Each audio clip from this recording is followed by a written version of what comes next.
Hey there everyone, my name is Eberhard and I have partnered with over 120 businesses managing their Google Ads. So when I offer my free Google Ads audits, which by the way I do, so if you go to my website, fill out the contact form, click free Google Ads audit, we'll schedule a call, we will get on together and do a live Google Ads audit. But that being said, including that and including the actual Google Ads service management that I do for tons of businesses and all different kind of industries all around the world, I see the very same things over and over again when I'm auditing these accounts, looking at how structure was done in the past, what should be done, etc. So I keep seeing the same things. And one question that people ask me a lot, and a lot of people have mixed feelings about it based on the results they've had or how much research that they've done on their own, but it's about performance max campaigns for local home service, service-based businesses, or basically anything that's not e-commerce, to be honest. So it's important to actually understand what a search campaign is and what a performance max campaign is before we even get started. And once I clear this up and really put it down here for you to understand, you're probably going to start thinking exactly what I'm thinking. So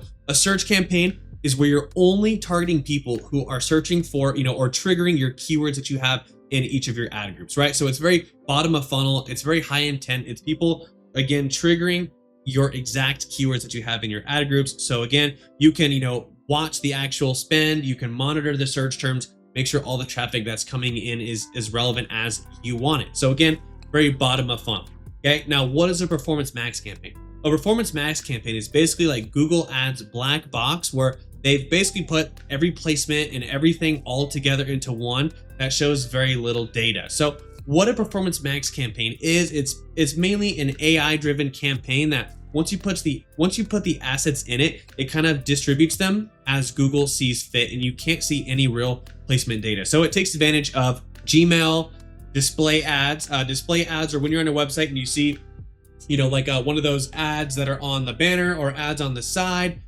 So that's display. There's video, which is going to be on YouTube. There's Discover, which if you've ever, scrolled down under Google and looked like the news feed, that's like more like what Discover is.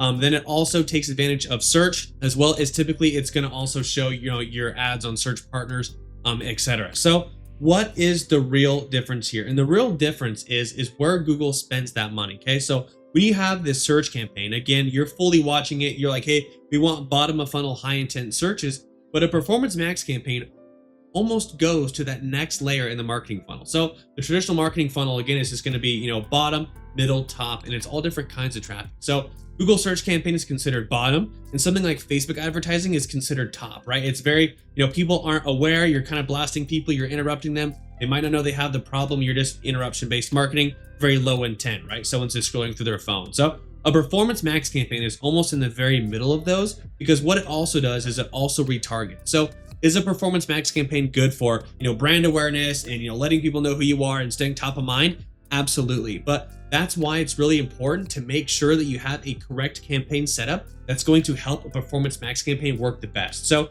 if you're an emergency plumber or a locksmith, the only thing a performance max campaign is going to do is, waste your money. Okay.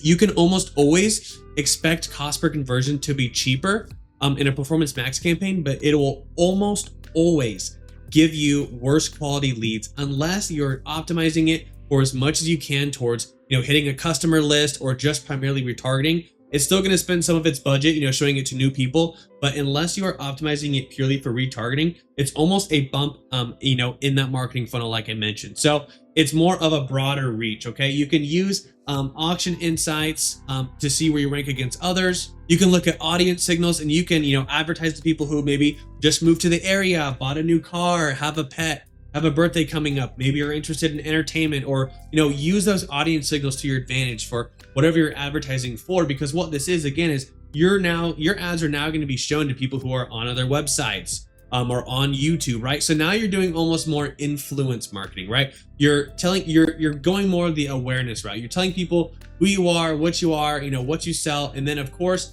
again, having them all come back through search or clicking on the ads would be great. But again, you have to realize that it's much lower intent because you're not just directly targeting people who are looking for you. So again, you have to know where you stand in the marketing funnel. So when people ask, like, if I see a local service-based business and the only campaign running from a previous agency is a performance max campaign, that is a massive, massive red flag. Basically what that means is like, hey, we're just gonna, set up all the basic assets and elements here. We're gonna turn this on for you, and then we're just basically not gonna look at it Nothing's going to be optimized. We're going to be like, hey, we're getting you $25 phone calls, but you're not going to be closing any of them. It's all going to be very, very low intent kind of garbage. So you are someone who is building a brand to last, and you're like, hey, we've been in business for 20 years. We want to be in business for another 20 years. Regardless of your spend, having a performance max campaign can be more beneficial for you compared to someone spending $1,000 or $2,000 a month for their local service business, because you are longer lasting. You're building the brand. It might not matter to you as much depending on your budget, of course. I guess I know I said it doesn't depend on the budget as much, but again, you have to understand the different type of play here. It's kind of more for branding, right? So if you're a brand new business and you're more strapped for cash, using a search campaign is going to be the only thing you need, right? Again, even if you're a locksmith that's been around for 20 years and you do emergency locksmithing, having a performance max campaign, the real only thing it's going to do is retarget people. So people who have already called you for locksmithing services are going to be seeing your ads again. So not sure if that's super helpful. I think I locked myself out of an apartment like 4 years ago, and I don't think I've ever done it since. And I've moved since then. So if I was still seeing that guy's ads, not really going to help me very much. Or same thing, with a roofer. If you just get your roof done, when are you going to need, a roof next? Or if there's something wrong with your roof, no matter what, you're just going to call that same company back for a warranty or, or something like that. So you have to understand the different types of the two campaigns and like what kind of role do you want to play? Do you just want to, be relative top of mind? It's, again, performance max campaigns are going to have way cheaper cost per clicks because it's kind of blasting it to more people. So that's one thing too, but you just have to really ask yourself, okay, how much are we spending and does it make sense? Because at a low level of spend, no matter what kind of business you're running, it's probably not going to be as helpful because you want to be targeting the highest intent people to see the best ROI you can, right? But if you know how search campaigns work, there is going to be a time where you can only scale so much. So if you're a plumber and let's say you're in Phoenix, Scottsdale, Arizona, you're spending $30,000 a month, there's probably still a lot of work for you to do. But again, having a performance max campaign in there is going to kind of help bring everything together because you have a big, oiled up Google Ads marketing machine. So from scratch, it's not going to be as helpful for you because it's kind of catch all. It's automated. You're going up in the marketing funnel. But when you have that smaller budget, or if you have a really high intent, like emergency locksmith, like I'm locked out of my house, or, a plumbing company where, you're helping people who are having a sink or a toilet leak in the middle of the night, you staying top of mind is not going to be as helpful as it could be for, like a mobile auto detailer who offers like a more luxury service who wants to stay top of mind, right? So you really have to think of what kind of business do you have? What is the intent? Are we a necessity? Do people call us just when they need us?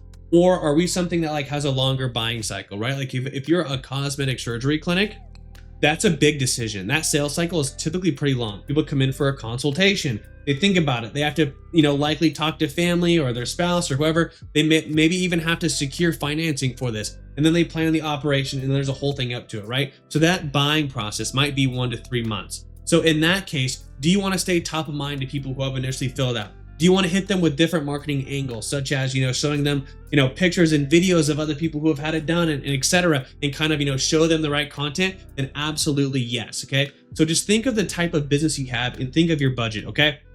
Because also too, like I said, you're going to hit a point where you also can't spend any more money. Okay. I have a locksmith in Oklahoma City, and he's spending a pretty good amount of money. Not going to disclose any, particular information about that, but if you look at your competitive metrics, his search impression share is about 80%. So if we increase this budget by 5x, it wouldn't spend because there's not enough, searches there. Because again, a search campaign is based off of all the amount of searches, okay? Month over month, obviously, depending on seasonality, depending on trend, your overall, the search volume for your keywords can change. But no matter what in a search campaign, you're limited to those amount of searches, whether it's 100 searches a month or 50,000 searches a month, you can only play in that, in that one pond right there. So if you just continue to scale vertically, you're going to hit a point where you're pretty much eating up most of the impression share, or you're just in a spot where adding more budget doesn't help. So your options are, to basically to scale vertically or be happy with where you're at. So scaling vertically would be like, okay, let's make another campaign and let's target different keywords, maybe less intent or just a different service or just different keywords in general to get more of this market share for the, somewhat overall related searches. Or you can be like, hey, we want to add something on and we want to do a performance max campaign. We like to be on, people's YouTube screens. We want to be on people's phones in other, areas. We want to be on websites. We want to be on maps, stuff like that. Is just also a very nice complement to your business. But no matter what you're doing, if you're a local service business, I would not introduce a Performance Max campaign until you're spending at least $3,000 a month on Google Ads effectively. And I don't mean just spending $100 a day and then turning this on. I mean like spending $100 a day where you've spent time, ideally 3 months, where you have been consistently driving your cost per conversions down. And then boom, you can add a Performance Max on, almost like the cherry on top, to help close the deals, to help bring people back in. But long story short, think of the type of business that you have. Think about the type of intent that people come with when they are calling your business. Think of why they're calling your business. Think of the sales cycle and think of all that, and think of your budget and really what you're looking for to see if a Performance Max campaign is the best for your business. Because if you have a smaller budget, under 3 to 5 grand a month, and your current agency or past agency or whoever is just running one Performance Max campaign, that is extremely lazy. It's very open targeting. It's not bottom of funnel, and you're not going to get the results you want, regardless of, they go, oh, our cost per click is so cheap, and, cost per call is so cheap. Trust me, it's going to suffer. So think of the Performance Max as like an additional boost, depending on your branding and how much you're spending, and also just a cherry on top to help with a sales cycle depending on your business. So if you have any questions in the comments, or if you have any questions, please let me know in the comments below, and I'll talk to you guys in the next video. I hope this was able to help.